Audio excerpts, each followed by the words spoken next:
the stage Dana, InfinitD.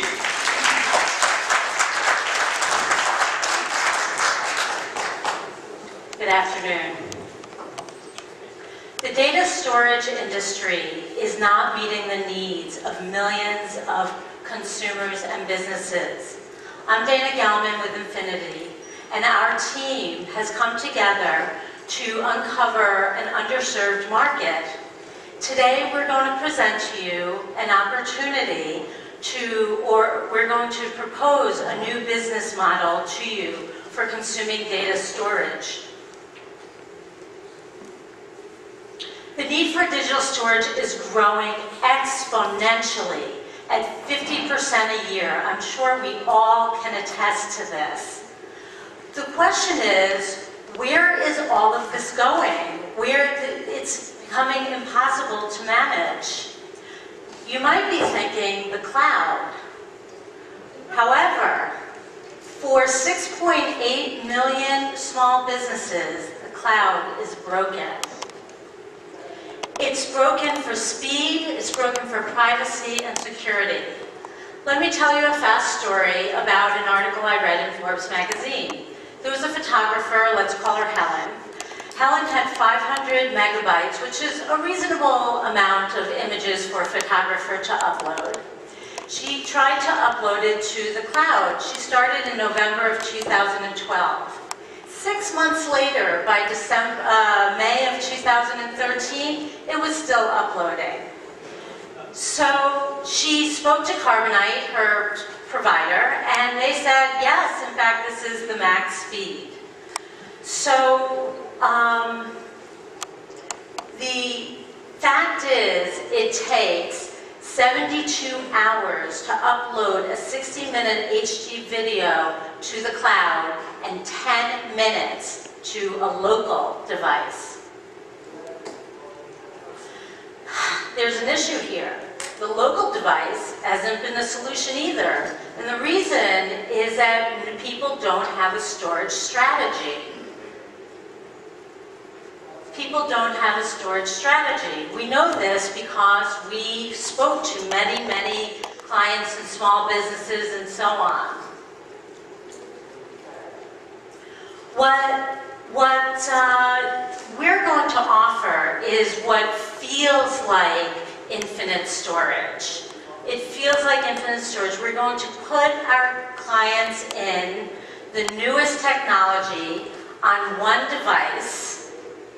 I'm going to go back a moment because this is what's happening.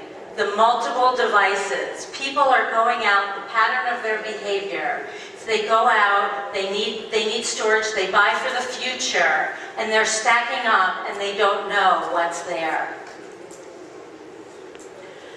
So we're going to put everyone in one device, and this is how it's going to work. Our customers are going to subscribe to our software. The software is going to monitor the health and the capacity of the drive. When it's nearing capacity or there is a problem with the drive, InfinitD automatically ships a new drive to them. So who are these 6.8 million small businesses?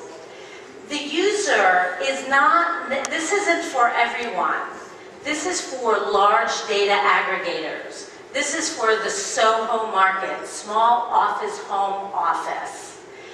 The photographers, videographers, designers, and so on. We're going to make money through the subscription software. The subscription software business is booming right now. It's a $14 billion business now. In 2 years, Gartner projects that it's going to be $22 billion. There's a reason consumers and businesses and investors are all over them, and that is because they are offering convenience. They also offer a slow way to pay off, to pay off. And for the company, for InfinitD, it's a predictable stream of income. So our reach I talked about was 6.8 million people. What we did, that's the total available market. What we did was take a slice out of that, 20%, and called it the serviceable available market. These are people that we can really potentially get as customers. For the first year, we're estimating that we can get 1% of that 20%. And how much does that add up to? Well, it adds up to $9.5 million in the first year, going up, increasing every year, our fourth year, close to $50 million in revenues. Break-even point, first quarter, fourth year. So, how are we going to get to $50 million on the Soho market? We're not. By the third year, we will be introducing a new technology. It's a 3D magnetic memory technology out of FIU. And what it does is it stores 100 terabytes of information for every square inch. To give you a little perspective on that, the cutting edge technology right now is 1 terabyte per square inch.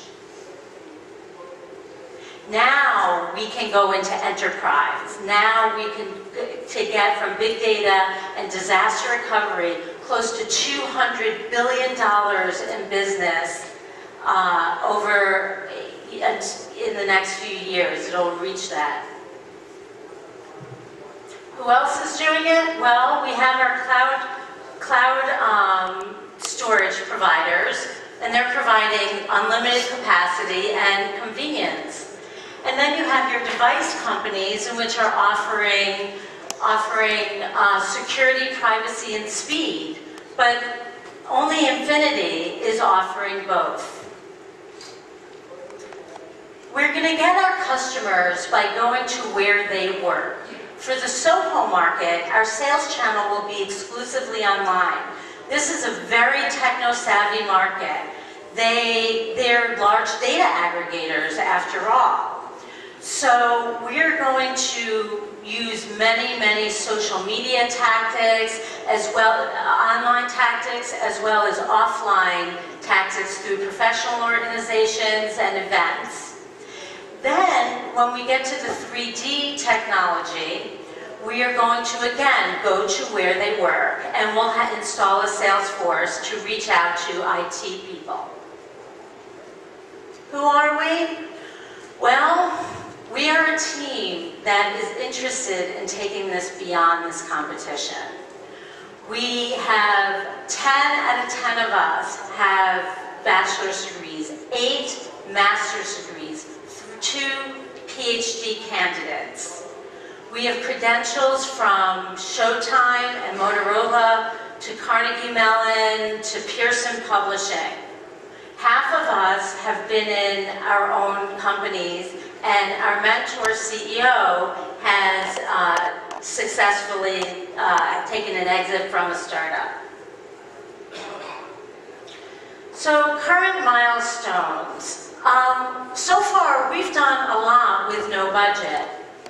We have started developing the beta software, and you can see it demonstrated over there.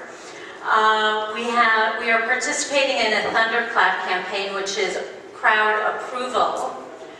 We have reached out to customers and done surveys and interviews, and so far we have some committed customers for an alpha or a beta.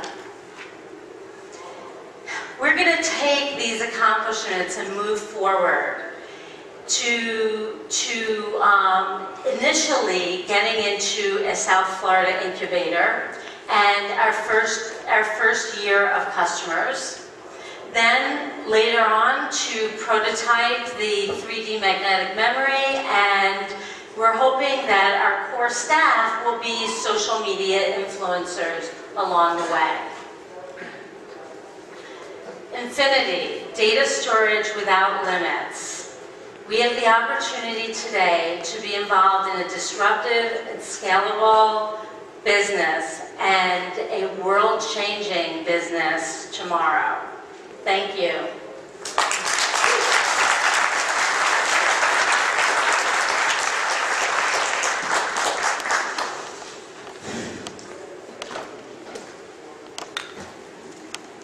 Good presentation. Thank you. Simon Cole. Hi.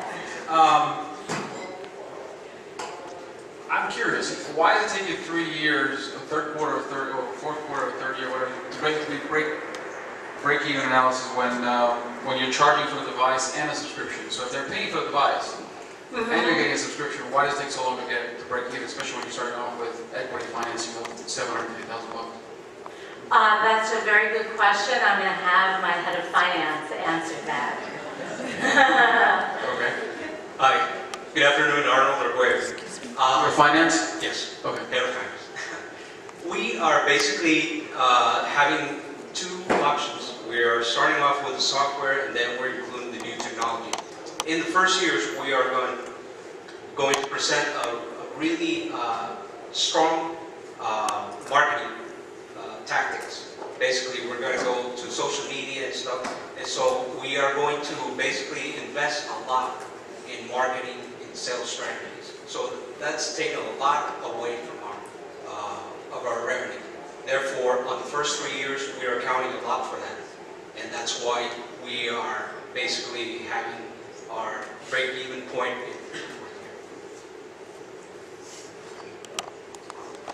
I agree. Nice looking presentation, and you delivered it well. Thank you. On the hardware component of the offering, how do you envision obtaining and negotiating that type of contract in such a crowded field where so much of the differentiation on the hardware side is already well established out there? How do we plan on doing it from an operational standpoint or a Yeah, marketing so standpoint? going to a device manufacturer, I assume you're not, are you in? Well, our intention is to manufacture a private label. It is not. It could change over the course, that can always change, but right now our intention is to do private label. Okay. Yeah, he just keyed in on the problem I have with this whole idea is that you're really building two businesses in one. You got your technology and you realize, geez, we don't know what to do with this technology, so we came up with a business plan to make it work. That's what I read into it. I'm just giving you my feedback.